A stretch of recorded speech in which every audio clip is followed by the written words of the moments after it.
আজকে একদম শুরুতে আমি শুরু করব অঙ্কন আপনার কাছ থেকে।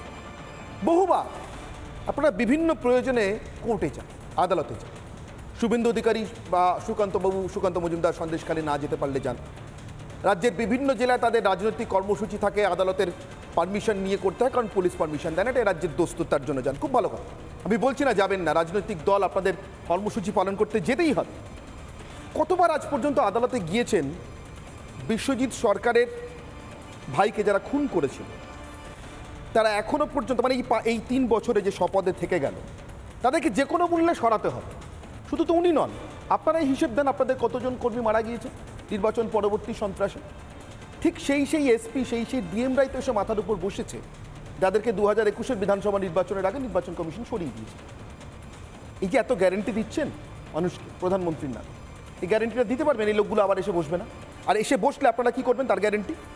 প্রথম কথা, ক্ষমতার স্বতন্ত্রীকরণ নীতিকে যখন ভারতবর্ষের সংবিধান প্রণেতারা ভারতবর্ষের রাষ্ট্র ব্যবস্থায় লাগু করেছিলেন, তখন এটাই স্থির হয়েছিল যে আইন বিভাগ, বিচার বিভাগ এবং শাসন বিভাগ এই তিনটে আলাদা থাকবে, এবং আইন বিভাগের যারা প্রতিনিধি মানে বিধায়ক, সাংসদ, লোকসভার সদস্য, রাজ্যসভার সদস্য, রাজ্যের বিধানসভার সদস্য বা বিধান পরিষদের সদস্য, তারা নির্ধারণ করবেন যে শাসন বিভাগে যারা রয়েছেন, মানে যারা আমলারা রয়েছেন, আধিকারিকরা রয়েছেন, তারা কিভাবে কাজ করবে, তারা কিভাবে তাদের কার্যপ্রণালী কিভাবে পরিচালনা হবে, সেই সব কিছু। এবং এটাও ঠিক করা হয়েছিল যে রাজ্যের আধিকারিকরা তাদের মূল্যায়ন কে করবেন? রাজ্যের মাননীয় স্বরাষ্ট্রমন্ত্রী বা পুলিশ মন্ত্রী। এবার আপনি একটা অবাক হয়ে যাবেন, ভারতবর্ষের বুকে একমাত্র স্বরাষ্ট্রমন্ত্রী বা পুলিশ মন্ত্রীর নাম হচ্ছে মমতা বন্দ্যোপাধ্যায়, যিনি 13 বছর ধরে পুলিশ মন্ত্রীর পদে আসীন রয়েছেন, কিন্তু কোন আধিকারিকের বিরুদ্ধে কি ব্যবস্থা নিয়েছেন বা তার যে দপ্তর, সেই দপ্তরে কি ব্যবস্থা রয়েছে, এ নিয়ে কোনো প্রশ্নের জবাব বিধানসভার বুকে দেননি। বুঝলাম অঙ্করবাবু, আবার সোজা সাপটা প্রশ্ন, এই 13 বছর তো পশ্চিমবঙ্গ রাজ্যটা ভারতের বাইরে চলে যায়নি না, ভারতের সাংবিধানিক আওতার বাইরে যায়নি। ভারতের লোকসভায় আজও এই রাজ্য থেকে পাঠানো সাংসদরা কথা বলেন, আপনাদের দলের সাংসদরাও আছেন। কি দোষ করেছেন এই রাজ্যবাসী আপনাদের কথায় বিশ্বাস করে, যারা 2019-এ বা 21-এ ধরে নিন আপনাদের দলকেই ভোট দিয়েছেন, অন্য দলকে দেননি, তারা যে অসীম অপরিসীম কষ্ট, দুর্ভোগ, যন্ত্রণা, লাঞ্ছনা সহ্য করেছেন, আজও করে চলেছেন, তার কি রেমেডি আছে? কতবার গেছেন তাদের জন্য আদালত? আমি বলি, প্রথম কথা হলো আমি যে কথাটা শেষ করলাম যে জায়গাটায়, এই রাজ্যের পুলিশ মন্ত্রী, মানে পুলিশ মন্ত্রী নিজে নন, তৎকালীন পরিষদীয় মন্ত্রী যিনি ছিলেন ওই চাকরিচোর পার্থ, তিনি পরিষ্কার করে বলেছিলেন যে এ রাজ্যে 11 থেকে 21 পর্যন্ত টোটাল আধিকারিক বদল হয়েছে 2154 জন।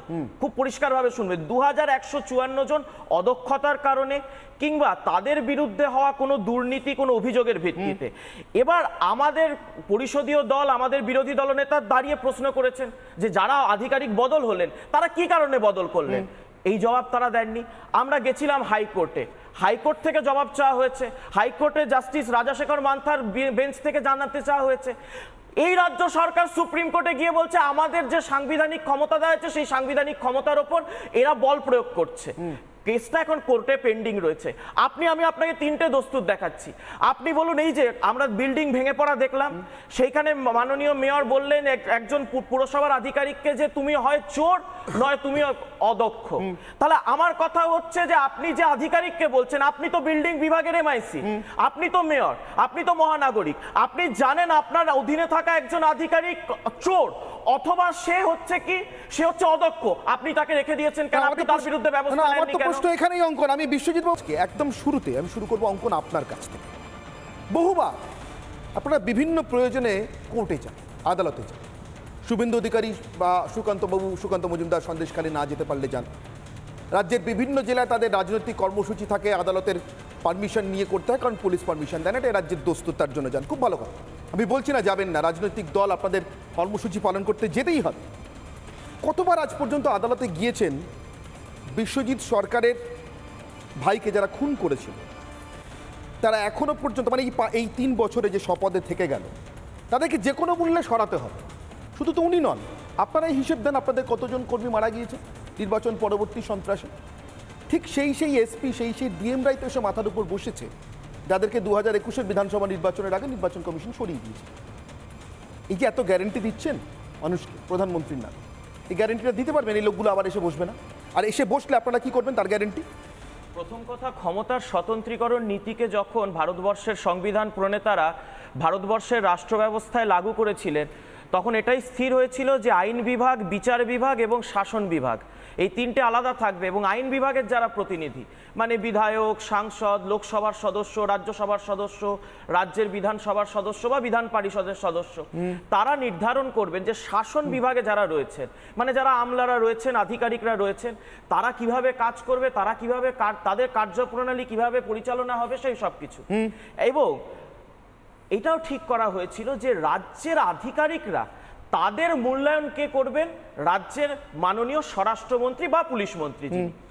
এবার আপনি একটা অবাক হয়ে যাবেন, ভারতবর্ষের বুকে একমাত্র স্বরাষ্ট্রমন্ত্রী বা পুলিশ মন্ত্রীর নাম হচ্ছে মমতা বন্দ্যোপাধ্যায়, যিনি 13 বছর ধরে পুলিশ মন্ত্রীর পদে আসীন রয়েছেন, কিন্তু কোন আধিকারিকের বিরুদ্ধে কি ব্যবস্থা নিয়েছেন বা তার যে দপ্তর সেই দপ্তরে কি ব্যবস্থা রয়েছে এ নিয়ে কোনো প্রশ্নের জবাব বিধানসভার বুকে দেননি। বুঝলাম অঙ্করবাবু, আমার সোজা সাপটা প্রশ্ন, এই 13 বছর তো পশ্চিমবঙ্গ রাজ্যটা ভারতের বাইরে চলে যায়নি, না ভারতের সাংবিধানিক আওতার বাইরে যায়নি। একেবারে। ভারতের লোকসভায় আজও এই রাজ্য থেকে পাঠানো সাংসদরা কথা বলেন, আপনাদের দলের সাংসদরাও আছেন। কি দোষ করেছেন এই রাজ্যবাসী আপনাদের কথায় বিশ্বাস করে, যারা 2019-এ বা 21-এ ধরে নিন আপনাদের দলকেই ভোট দিয়েছেন, অন্য দলকে দেননি, তারা যে অসীম অপরিসীম কষ্ট, দুর্ভোগ, যন্ত্রণা, লাঞ্ছনা সহ্য করেছেন, আজও করে চলেছেন, তার কি রেমেডি আছে? কতবার গেছেন তাদের জন্য আদালতে? আমি বলি, প্রথম কথা হলো আমি যে কথাটা শেষ করলাম যে জায়গাটায়, এই রাজ্যের পুলিশ মন্ত্রী মানে পুলিশ মন্ত্রী নিজে নন, তৎকালীন পরিষদীয় মন্ত্রী যিনি ছিলেন ওই চাকরিচোর পার্থ, তিনি পরিষ্কার করে বলেছিলেন যে এ রাজ্যে 11 থেকে 21 পর্যন্ত টোটাল আধিকারিক বদল হয়েছে 2154 জন। খুব পরিষ্কারভাবে শুনবে, 2154 জন অদক্ষতার কারণে কিংবা তাদের বিরুদ্ধে হওয়া কোনো দুর্নীতি, কোনো অভিযোগের ভিত্তিতে। এবার আমাদের পরিষদীয় দল, আমাদের বিরোধী দলনেতা দাঁড়িয়ে প্রশ্ন করেছেন যে যারা আধিকারিক বদল হলেন তারা কি কারণে বদল করলেন, এই জবাব তারা দেননি। আমরা গেছিলাম হাইকোর্টে, হাইকোর্ট থেকে জবাব চাওয়া হয়েছে, হাইকোর্টে জাস্টিস রাজাশেখর মান্থার বেঞ্চ থেকে জানাতে চাওয়া হয়েছে। এই রাজ্য সরকার সুপ্রিম কোর্টে গিয়ে বলছে আমাদের যে সাংবিধানিক ক্ষমতা দেওয়া হয়েছে সেই সাংবিধানিক ক্ষমতার ওপর এরা বল প্রয়োগ করছে। কেসটা এখন কোর্টে পেন্ডিং রয়েছে। আমি আপনাকে 3টে দস্তুর দেখাচ্ছি। আপনি বলুন, এই যে আমরা বিল্ডিং ভেঙে পড়া দেখলাম, সেইখানে মাননীয় মেয়র বললেন একজন পুরসভার আধিকারিককে যে তুমি হয় চোর নয় তুমি অদক্ষ। তাহলে আমার কথা হচ্ছে যে আপনি যে আধিকারিককে বলছেন, আপনি তো বিল্ডিং বিভাগের এমআইসি, আপনি তো মেয়র, আপনি তো মহানাগরিক, আপনি জানেন আপনার অধীনে থাকা একজন আধিকারিক চোর অথবা সে হচ্ছে অদক্ষ, আপনি তাকে রেখে দিয়েছেন কেন? আপনি তার বিরুদ্ধে ব্যবস্থা নেননি কেন? এখানেই অঙ্কন, আমি বিশ্বজিৎ